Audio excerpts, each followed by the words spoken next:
Brad Subchishin here with Crusaders TV, joined by defenseman Cooper Sharp. Of course, the Crusaders coming off a 4-0 sweep over the Salmon Arm Silverbacks in the first round. Of course, the next matchup is the rivals, the Brooks Bandits.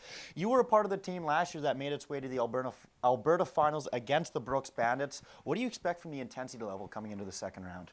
Yeah, it's gonna be a rematch of last year of that finals. You know, the intensity is gonna be the same as it was in that series. You know, unfortunately we ended up losing that series, but they don't want to lose to us this year, and we want to beat them. So it's going to be a good game every night.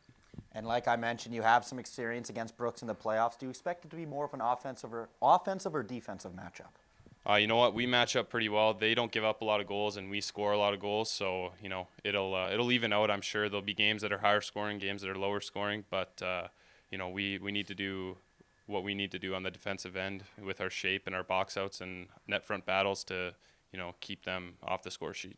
And just my last question here for you, Sharpie. What's got to be done to replicate the same defensive success the Crew seen in the first round? Yeah, like I said, our defensive shape and box outs are going to be crucial. You know, keeping them away from the net and not letting them have chances out of our breakout. Now joined with Captain Kale, Dach. You've had your experience playing against the Bandits. Of course, you were part of that team that made its way to the Alberta Finals last year. From the experience playing the Brooks Bandits in the playoffs, what do you expect from the pace of play here in round two? Yeah, it's going to be fast. They play a heavy game. They like to talk. So we need to stay out of that stuff and match their heaviness. Crusaders have had an extended break here the last couple of days. What's been done in practice to try and carry the momentum from the first round here into the second? Yeah, we're trying to stay fresh. We're doing video on how they play, and we're adjusting our game to match that. Now joined with defenseman Connor Gengle.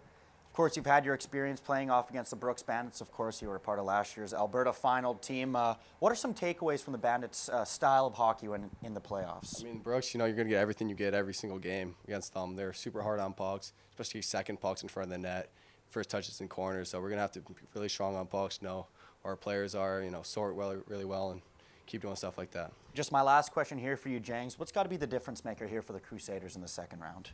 From the get-go, we need to be playing our style of hockey. From late in round one, took us a couple games to kind of get to our true selves. Game 3, Game 4 got better, but Game 1, Game 2 in Salmon Arm, we were kind of playing like them. So I think a huge difference is going to be playing our game right from the start of the series.